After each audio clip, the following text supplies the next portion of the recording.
So of course, the financial planners are really good community-wise. They turn to their peers for support, and I'm fortunate that they turn to me. It's actually quite a privilege to call me up and say, "Will, we've got a bit of an issue. How can we resolve it?" And I'm more than happy to give my time and expertise to help somebody, because I know that the person at the end of the line is somebody who is quite vulnerable. Like, they're representing somebody who's vulnerable. So I appreciate that they're doing whatever they can to assist, and we play our part with that as well.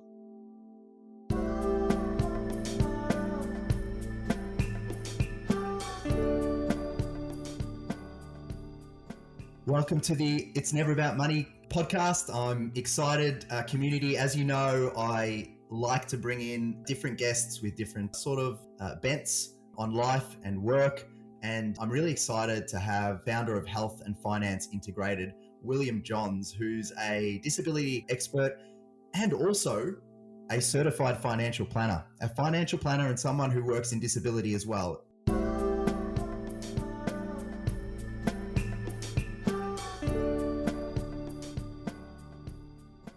William, welcome, and how are you? I'm good. I'm very excited to be here.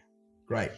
Now, I think how I've announced you is a little obscure, so I'd love to get a little bit more precision on what you do exactly.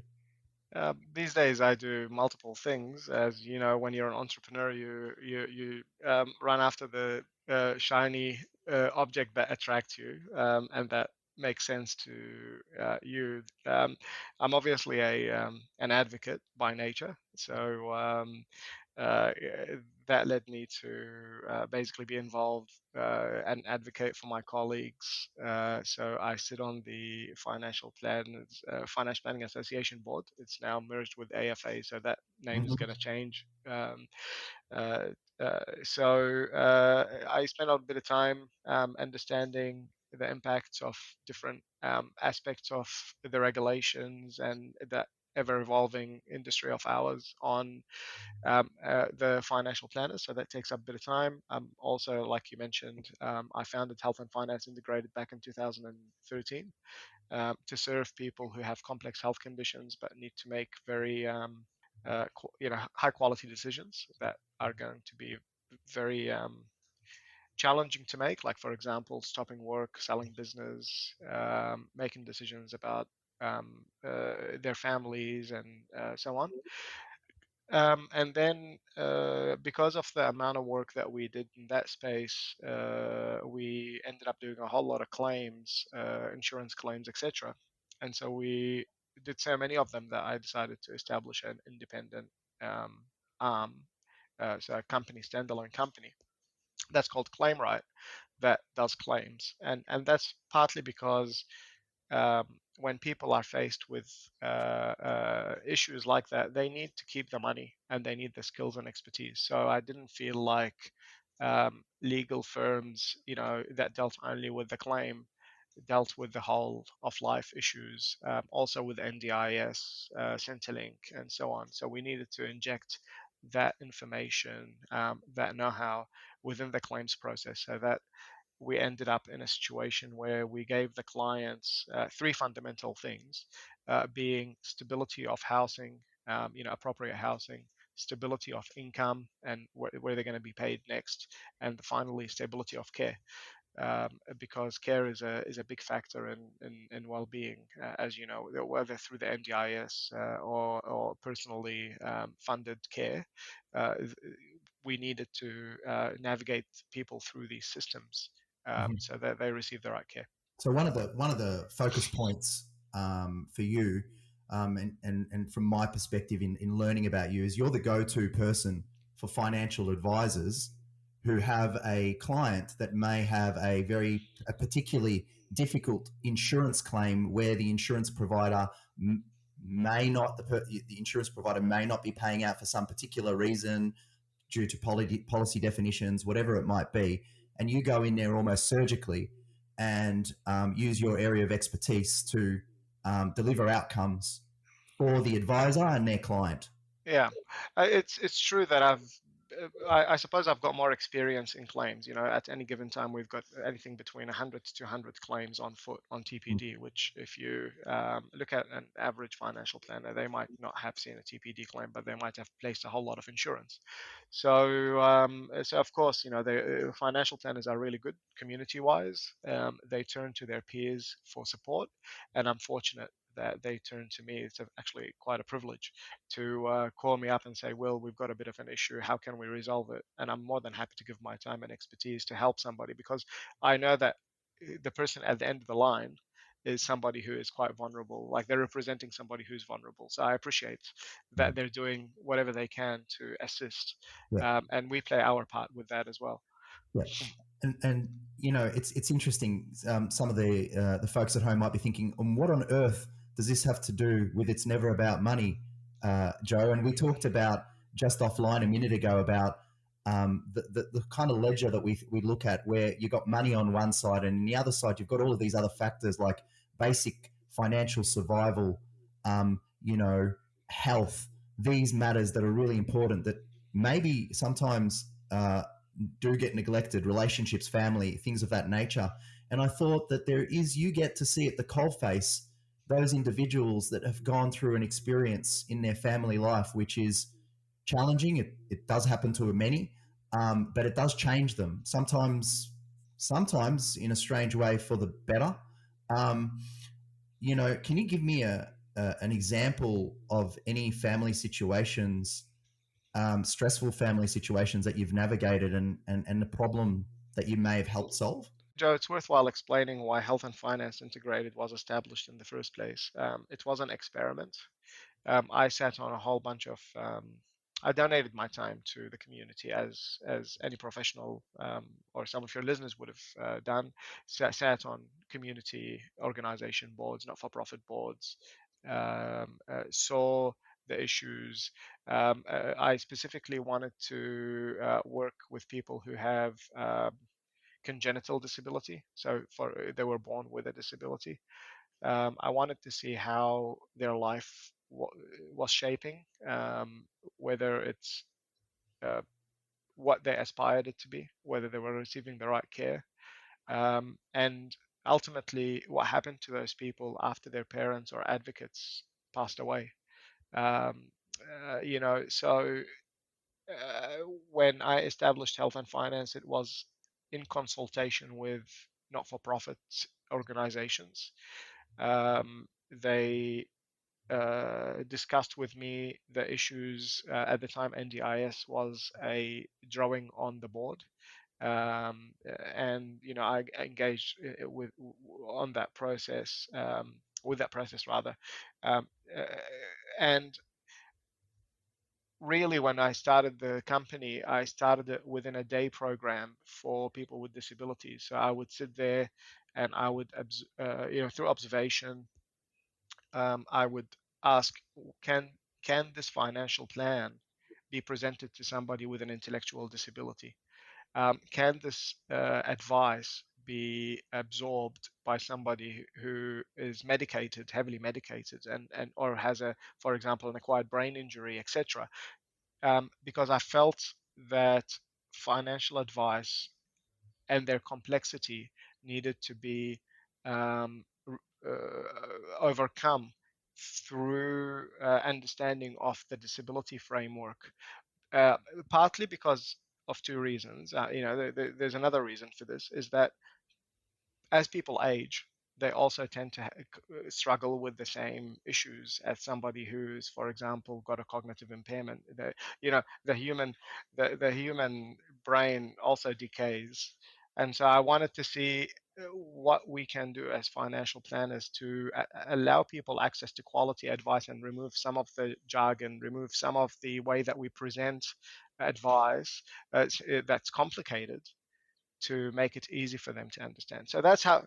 It's very interesting, William, that just attended a conference and I've been reading some books around the aging of the brain and the fact that the prefrontal cortex tends to deteriorate from midlife onwards and atrophies, and it creates a situation where our ability to use logic and reason and remember facts and figures and all of that is constrained. And our industry is very good at being very verbose, very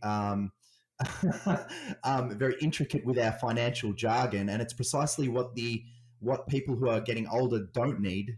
They need to engage with more visual, more stories, more on the emotive side of the brain. And it's interesting that it's come up in this particular episode. Yeah, and look, I think it's now more widely discussed, but back in when I started looking into this in 2010, there wasn't many reference points that you could turn to. They were talking about behavioral finance and how to influence people's behaviors and all that sort of stuff, but there was not much done on the complexity of the financial system when it comes to advising people with particular challenges in observation of information. So um, uh, that's how health and finance started as a bit of an experiment. And I didn't make much money in the beginning, and I didn't really care. I just wanted to see if we can deliver good advice to people who had extreme challenges. So this is important, William. This is important because, like, so you said quite casually, actually, that we didn't make much money, Yeah, and I didn't really care. So your intention at the start was, I just want to do something that I feel is of real value, right. and you didn't necessarily focus on how you could make it profitable too much at the start. It was like, I'll work that out later. Is that right? Yeah, I mean, when you have a calling, I suppose you just want to follow it through. I knew that the money will come if we do the right thing by the people. So I really didn't focus on the money side. I knew that if you did um, well and you really understood the needs of the people, then the people will come to you seeking solutions, and so then the money would come, and that's exactly what happened. But at the beginning, we needed to refine the craft, right? So you needed as much experience as possible in solving really complicated social issues and through financial planning. So you use financial planning as a utility to solve big problems. I'll give you an example of that so you have context. Um, when someone is unable to live at home, what happens to them? They might be too young to go in aged care. But there is no in the open rental market. There is usually very little accessible housing with wide doors and all that sort of stuff. So what does that person do? They end up in applying for government assistance. The government says you've got more than $50,000, $60,000 in your bank account, and therefore you're not eligible for that assistance. Good luck to you. Try to find something on the open market, or um, uh, try to borrow money, etc. But a lot of these people can't. So what we needed to do, for example, is really study the housing legislation and use financial planning as a way, strategies that would normally be used for Centrelink, for example, just to boost up a bit of Centrelink. We use those examples to solve crisis accommodation issues. And of course, the more you dug in, the more you found that the policy holders and regulators, policy makers rather, and regulators didn't understand the legislation itself, which meant that we created sub strategies around loopholes about how to, move money around the system to basically, legally, lawfully. I should Yes, add that, yes, yes. but to basically get this person into a safe house or a home that is safe for them, so that they have some sort of quality of life. They're not imprisoned in the second, third story house with stairs when they're in a wheelchair. So, that's some of the stuff that we see quite a bit, which is about homes and a home shouldn't be a prison for somebody who is No, sick. no. So we do that quite that kind of work quite a lot. Then it's sort of evolved into I met at the time with MS Australia. I met with Parkinson's organizations and so on, and they said, look, we the understanding of cognitive impairment, the understanding of people's changing body abilities.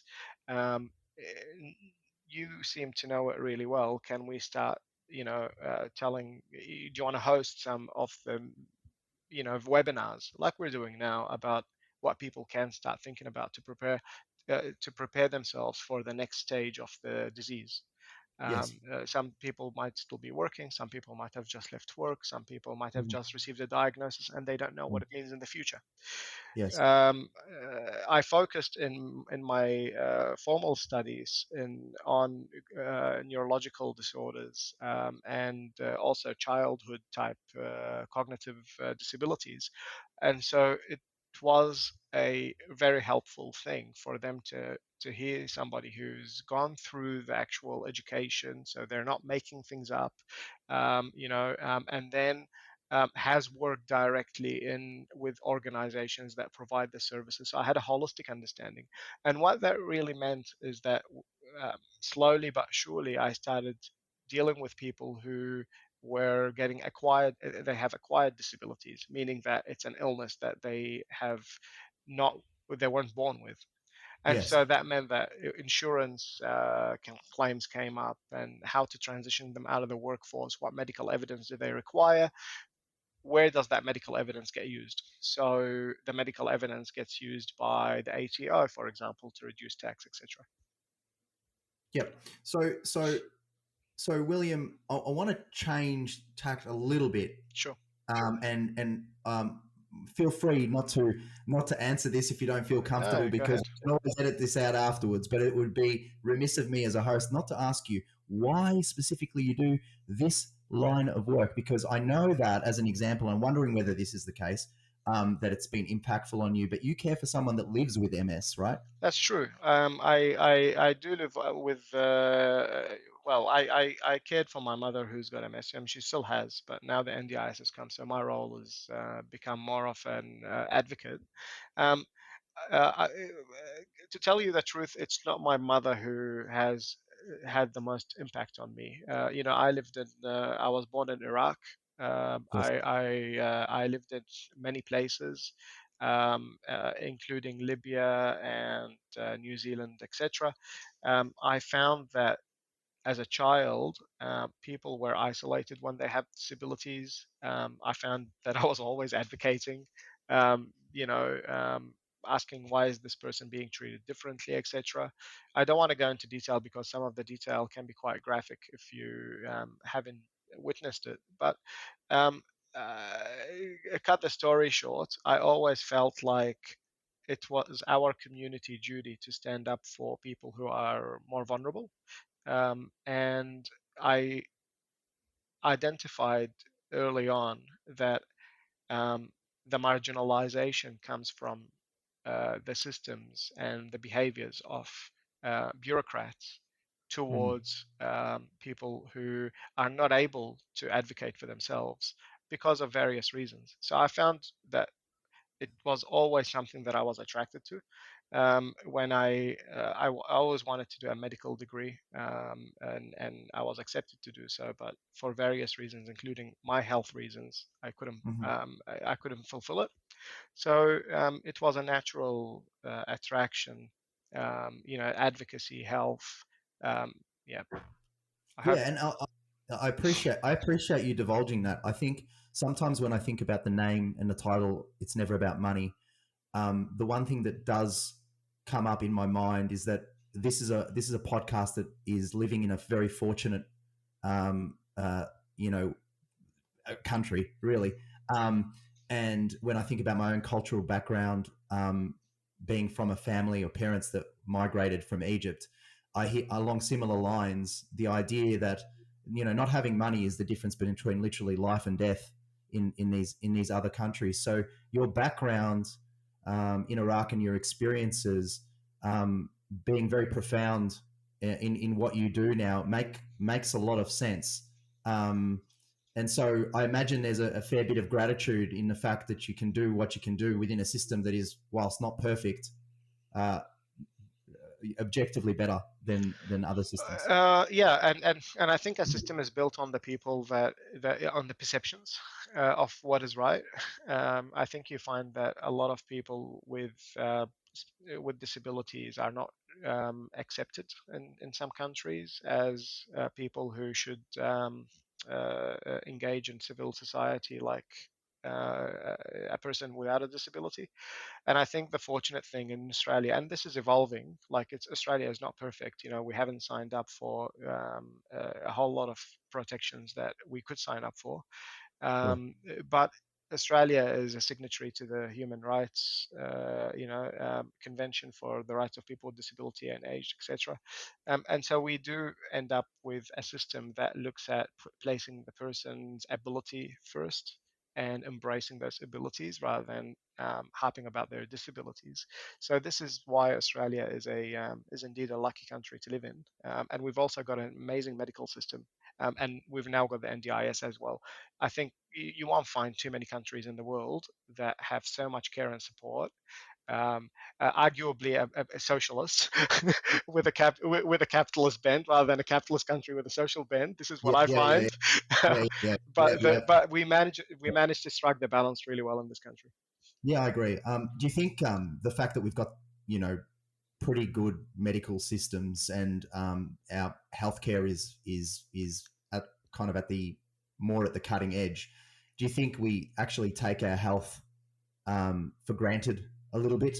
And do you have some stories of the way that some individuals who actually fall into ill health have actually start to lead more intentional lives after an illness? Because I mean, I can certainly, without taking over here, I just resonate with this idea because I remember my father when he was in the depths of cancer, and it's such a challenging disease. But one of the things I noticed in him is that he started to revert to things that he naturally, innately did as a child, being more of a green thumb and getting into the garden as he used to in Egypt, and also doing his art and painting.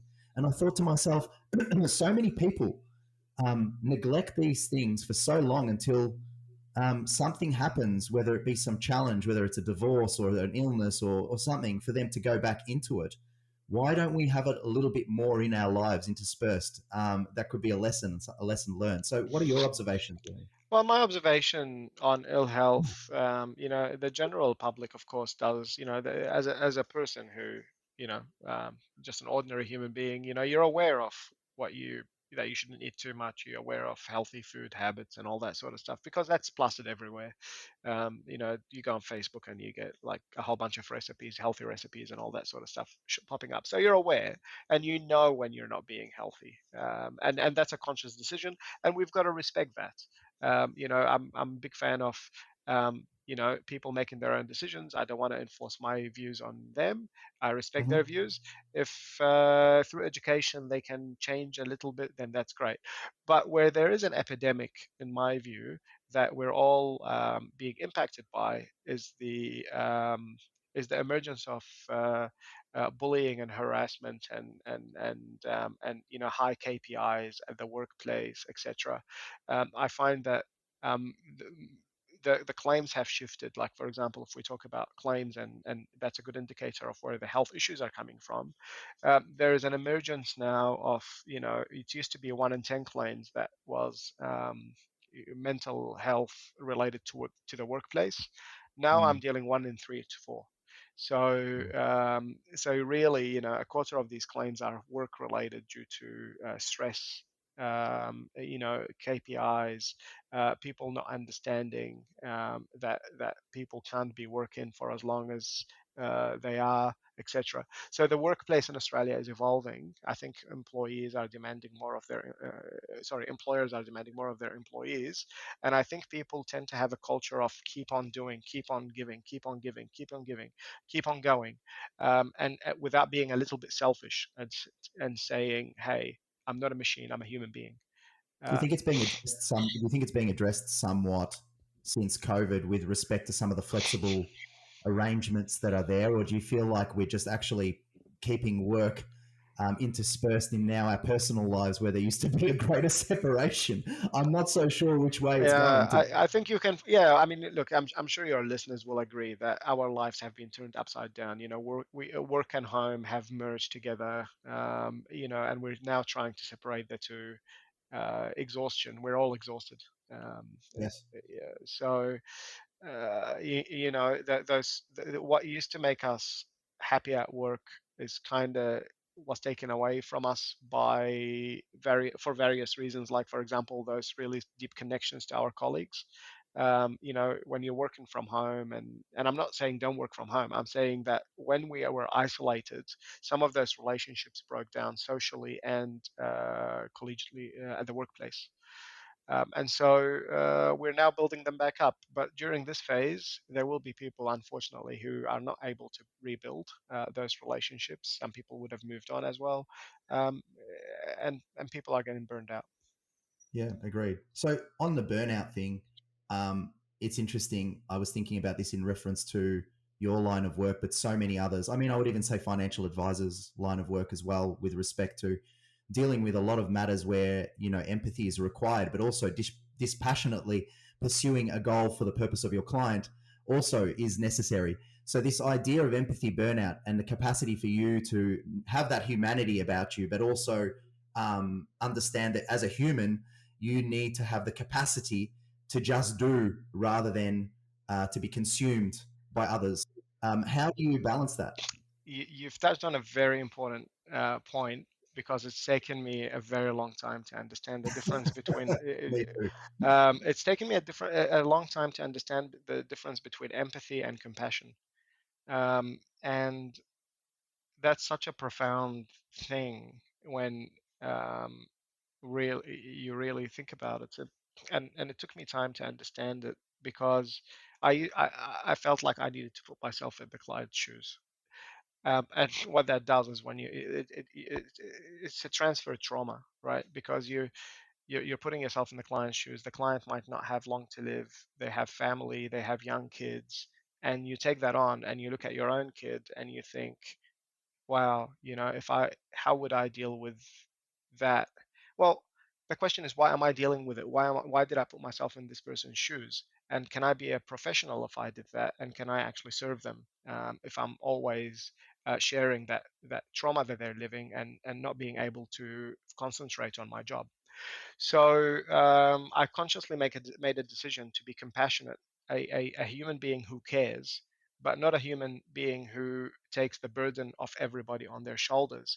Because when you're dealing with 300 people who are all very unwell at any given time, and you're talking to 5, 7 people a day who are all extremely unwell, and they have their own challenges, you burn out. And burnout is what. Yeah, and I spoke to a renowned psychologist about a case that I was working on, and I said to him, the person is experiencing burnout, and I don't know where in the DSM-5 that is. That is to say that where in the he goes, it doesn't exist. Burnout does not exist as a disorder. What exists is adjustment disorder, and so. When you look at the psyche of what burnout is, burnout is you not being able to adjust to the to the surrounding, to the situation you're in, and so you feel overwhelmed. Um, if you're an empathetic person, you're always you can't you have to adjust your life to the stimuli around you. And if the stimuli is really unhealthy, then you are going to experience this adjustment disorder, Mm, this mm, burnout, right? Because mm. it's too overwhelming. And so my advice to the listeners, and take it from someone who's been there and was burned out, in that be compassionate human being. Don't be an overly empathetic human being, because your family needs that empathy. You're walking your own shoes in life, but you want to help others along the way as much as you can. And helping So, others along the way is compassion. so okay. So it's in the cognitive recognition that someone is in need and helping them through your process that is about compassion and an outcome. Whereas empathy is effectively, I'm paraphrasing so I understand it myself, William, because it's a challenging one, right? But I'm actually accepting the energy and um, the feelings relating to the person's plight. Um, is that the case? Because when I think about myself in my own practice, I may have rightly or wrongly accepted some of the energy of the challenging situations that some of my clients have had because I am an empathetic person. And then what I've done to cope is actually institute tools and strategies outside of work, whether it be play music, go and do exercise, to actually kind of decompress. Whereas maybe a change in my own internal mechanism may have been more helpful than these other tools that I just described. Yeah, I think you're look at correct. So, and look, it doesn't take long, much effort to go onto Google and just write what does empathy mean. One of the definitions here is the ability to share someone else's feelings or experiences by imagining what it would be like to be that person in that situation, right? So you're putting yourself in their shoes. The question is, how does that help anybody? Other than you Mm, say satisfying yourself that yes, I truly understand what it feels like to have cancer. But mm, in order for you to kind of put yourself in that situation, you have to your whole body chemistry and mm, mm. your physical uh, sensitivities get heightened Yes. to feel what it's like to have cancer. It's kind of like watching a horror movie over and over again. Yeah. Um, Maybe it's just about having enough empathy to get yourself motivated to be compassionate and do the thing that you need to do. Maybe it's about taking enough of that, just enough right, to actually go, okay, I'm not indifferent about this. I'm not agnostic to this. I'm not cold and callous to this. right. But does that make sense? Yeah, right. And I think maybe some of the more religious people listening to the podcast may appreciate one of the great things about uh, Jesus Christ was that he took the burdens on himself, right? Mm-hmm. Mm-hmm. Of humanity, right? And so that's the idea behind Mm-hmm. behind why he is who he is, Mm-hmm. Mm-hmm. and that is an absolute empathetic situation where you're not only putting yourself in their shoes, but you're taking on their burdens as well.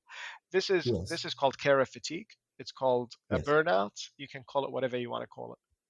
Yeah, and so this carer fatigue as well, like with families, do you see that play out quite a bit with Quite the a bit. individuals? Yeah, yeah, yeah. Carer fatigue is real. Carers end up sometimes even more worse off mentally and health-wise than the person that they're caring for, because they neglect themselves and they do everything in their power to make somebody else's life better. But that leads in self-neglect and self-harm. And So this is an example where the financial survival needs of the family absolutely at times need to be planned out and mapped out to prevent these situations where yeah. families deteriorate pretty significantly, right? Like, Right, and you see a lot of divorces as well, and so you're trying to yeah. also prevent divorce. You're trying to. Some people stick around by not because of just love, but because of a sense of duty as well. Mhm. And some people say this is not how I want it to be. I'm neglecting myself and I'm really hurting, and I want to be out. So the idea is to balance all of these things so you have a functional household as much as possible, and you're aware of all the different people's needs as a financial planner. So when it comes to, I'm interested about, I mean, like we said before, that you got to the point of saying, I'm going to start this business because I truly care, and there are reasons in my background that create the motivation.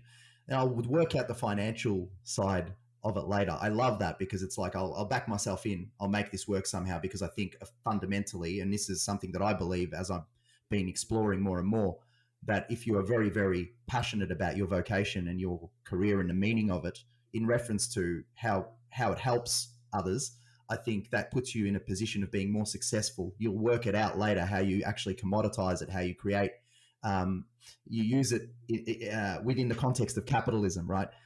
So, how did you, how did you actually? You might have liked that one, William. How do you, how do you actually transition this passion into something that makes money? How did you specifically do that? Yeah, look, I mean, I am a graduate of with applied finance degree, so it would be very stupid of me. It would be very counter. It would be stupid not to rely on my understanding of finances. And I think this is a really important point because at the end of the day, we've got if you're starting a company as a director, you've got a fiduciary obligation to put the company's finances, at the front. And so you can't run a company that can't meet its own obligations, debt wise, taxation wise, etc. So you've got to say, well, actually, I hate charging money, but my obligation to the law under the Corporations Act is to make sure that this company is sustainable, and I would not be fulfilling that. So I had to reconcile my dreams and of being the shaman who is basically going around blessing everyone and helping everybody and the needy, with the commerciality of running a company that needs to have staff, that needs to pay its bills on time, that needs to deliver services, that has got an Australian financial services license, that needs to be serviced well, and there might be claims against us. So I have to have a cash reserve as well and all that sort of stuff. So while we started off charging very little, I feel like I became better at knowing what the right amount to charge is for the right job.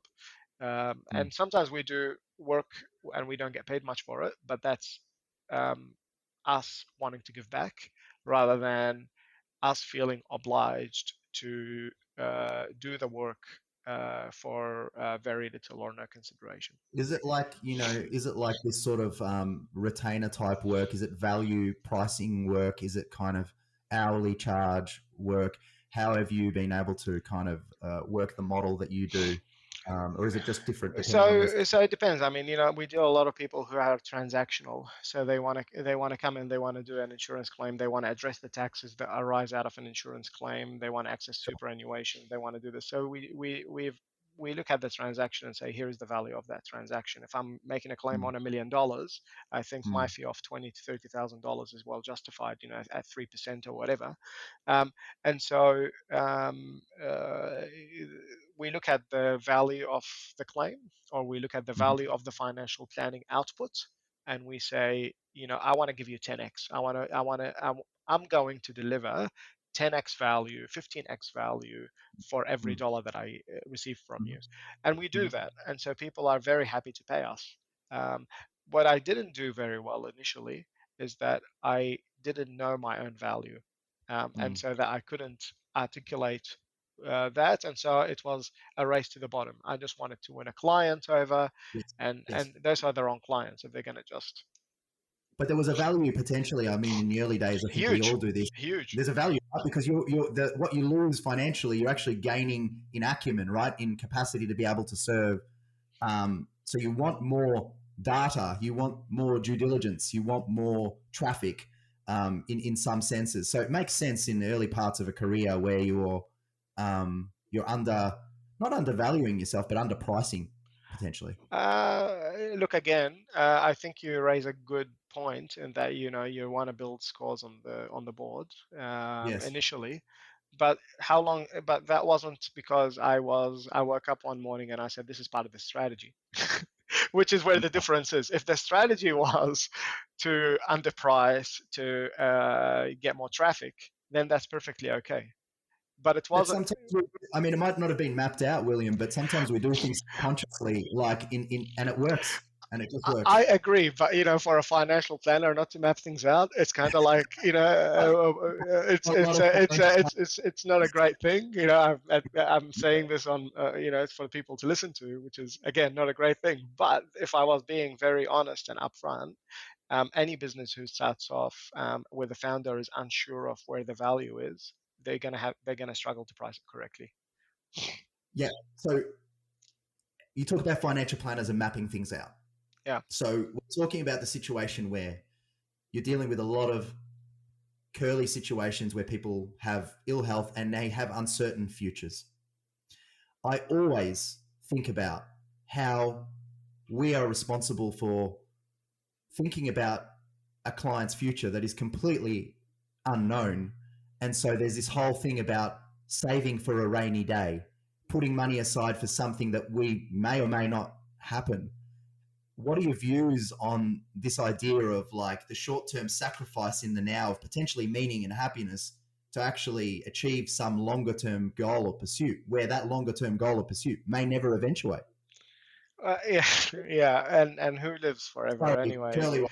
It's Curly it's a one. curly one. I mean, I respect what people's decisions. I mean, what I say is not is representative of my own views, and some people do make a lot of sacrifices initially for the pursuit of a particular dream down the track. My you know, using my experience, and relying on that, I've seen a lot of people who enter into. I'll give you an example. I had a guy who bought a land, a farm, and he went and, his dream was to have, olive trees, farming, etc., olive oil, what have you. That required a very long time, like he needed to plant the trees and all that sort of stuff by machinery. But he did all the machinery, he went and set himself up with a couple of $1 million worth. But guess what? Drought happened, and then he's got all this debt. So the question was, do you want to invest so much at the front, or do you want to de-risk a little bit by saying, I'll do a little bit now, see how I go, and then instead of going hard all at once. Yes. And so that, in that example, I would say to you that over investing in somebody's dreams that might not eventuate for 20 years is probably not ideal. And so, having and you need counsel, you need good counsel, you need somebody who understands business, who understands the risks and all that sort of stuff to be in your life to ground you a little bit as well. And sometimes you don't invest at all at the front. So you say, oh, I'm not going to do anything. I'll see how it goes. But then you need some sort of investment. So you need grounding. And I feel like financial planners naturally are risk managers. And so a financial planner would probably be able to really flag some underinvesting or overinvesting for a potential future return, even in business. Yeah.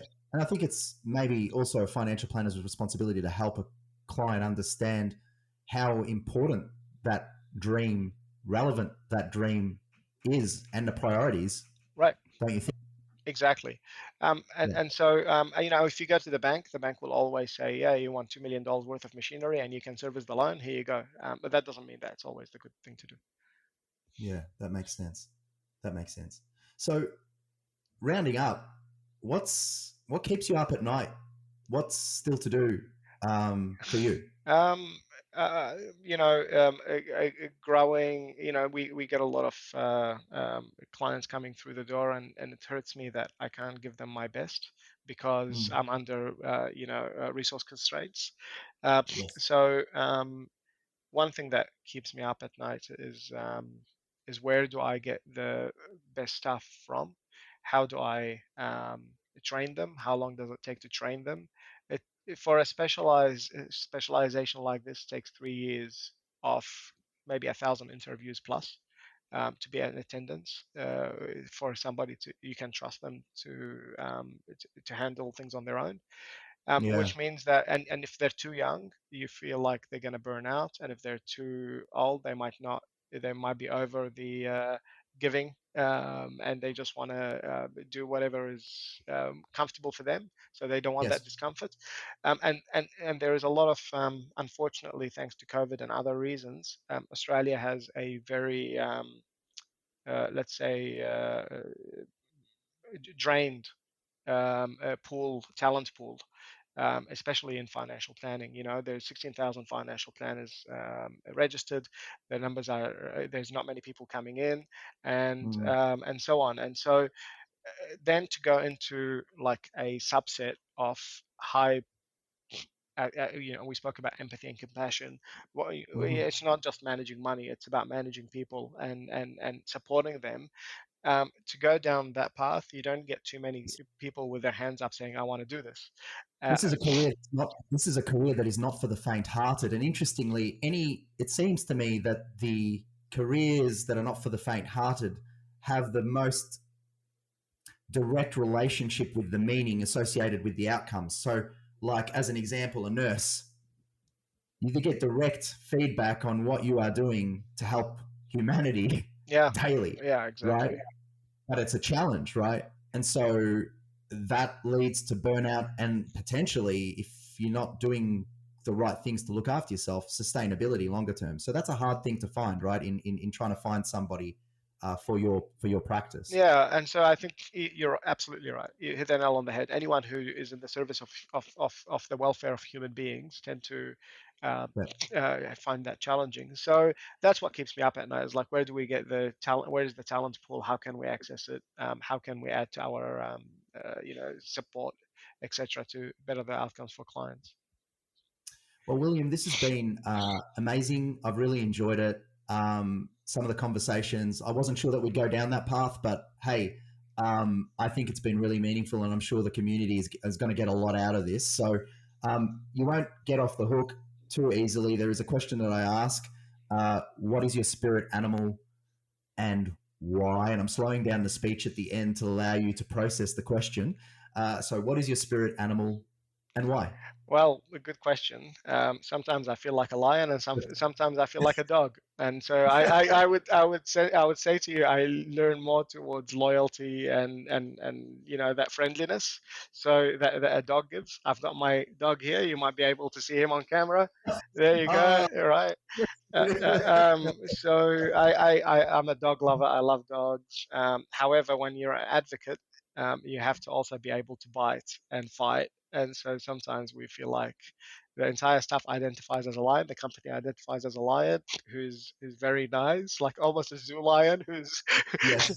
But at the That's, same time, we personally. if your dog up as a lion, if you dressed your dog up as a lion, maybe we're on. but honestly, I'm a puppy dog. So.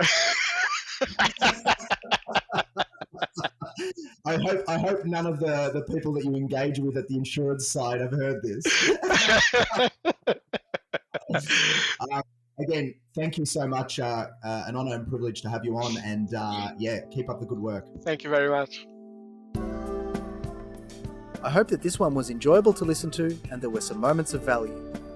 If you have resonated in any way with the sentiments of this podcast, we would be delighted to direct you to our website, www.itsneveraboutmoney.com.au, for more free resources and education aimed at improving your capacity to make sound financial decisions for the benefit of your family. We wish you every success, however you define it.